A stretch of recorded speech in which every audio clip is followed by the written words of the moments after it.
The Living System, Episode 6, The Architecture of CO2 and Light Efficiency. If plant growth could be reduced to a single relationship, it would not be nutrients, and it would not be water. It would be the relationship between light and carbon dioxide. Everything else supports this exchange. Everything else exists to make it more efficient, more stable, and more consistent over time.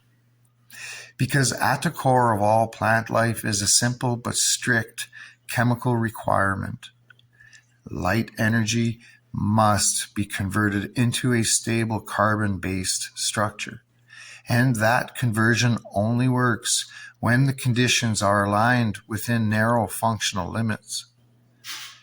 Light is often treated as the primary driver of growth, but light alone does not create biomass.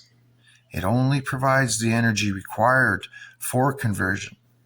Carbon dioxide provides the raw material. Without CO2, light becomes excess energy that cannot be properly stored. Without light, CO2 remains unprocessed potential. Growth only emerges when both are present in balance, operating within the constraints of enzymatic capacity inside the plant. Inside the leaf, this interaction is governed by a biochemical system centered around RuBisCO, one of the most important and limiting enzymes in all of plant biology. This enzyme is responsible for capturing carbon dioxide and initiating the process that turns it into usable organic compounds. But RuBisCO is not an unlimited converter. It's slow, it is sensitive, and it's affected by competing reactions that reduce its efficiency under certain conditions.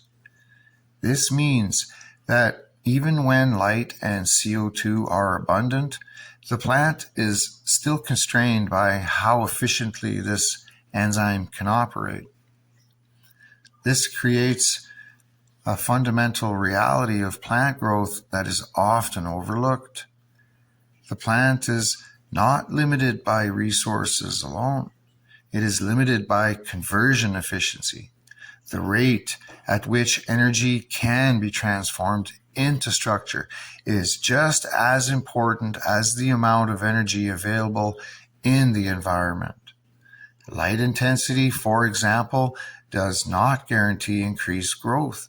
Beyond a certain threshold, additional light can't be processed efficiently unless carbon dioxide is increased as well. At the same time, increasing CO2 without sufficient light energy does not improve productivity because the energy required to drive the reaction is still limited.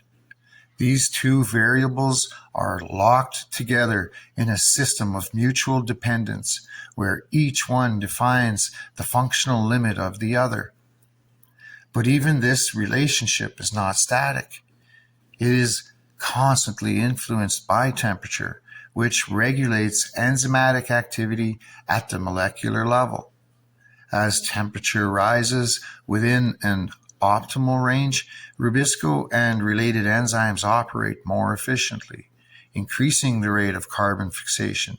But beyond that optimal range, efficiency begins to decline, not because the raw materials are missing, but because the molecular structure of the system itself becomes less stable.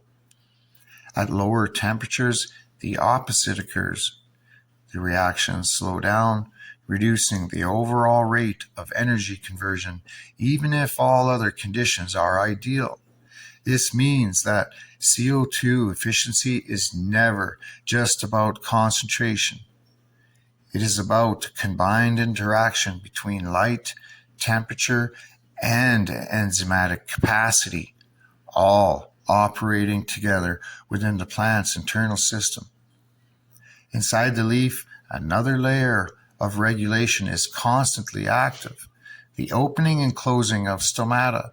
These microscopic structures control the exchange of gases between the plant and the atmosphere. When they open, carbon dioxide enters, but water is also lost through transpiration. When they close, water is conserved, but carbon dioxide intake is reduced. This creates a constant balancing act between carbon acquisition and water retention, where the plant must continuously optimize for changing environmental conditions. This balancing act is not random. It is regulated through internal signaling systems that respond to both external conditions and internal hydration status. If water availability is high, stomata may remain open longer, allowing greater CO2 uptake. If water becomes limited, stomata close to reduce loss, even if that means reducing carbon intake. The plant is constantly negotiating between energy acquisition and water conservation. At a larger scale, this interaction defines the overall architecture of plant efficiency. Areas of the plant that receive optimal light exposure and maintain efficient gas exchange become dominant centers of energy production. Areas that are shaded or limited in gas exchange become less active, gradually shifting their role within the internal energy network. The canopy becomes a structured map of efficiency where not all leaves contribute equally to carbon fixation. This uneven distribution is not a flaw. It is a functional optimization. The plant prioritizes efficiency over uniformity, allocating resources to regions where conversion rates are highest and reducing investment in regions where returns are limited. But CO2 and light alone are still not sufficient to fully describe the system. Water movement plays a critical supporting role in maintaining the entire process. As CO2 enters the leaf and is processed into sugars, water is continuously drawn upward from the root system through transpirational pull. This movement is not passive. It is a dynamic flow driven by atmospheric demand and internal pressure gradients, linking the canopy directly to the root zone in a continuous feedback loop. If transpiration slows too much, nutrient transport becomes less efficient.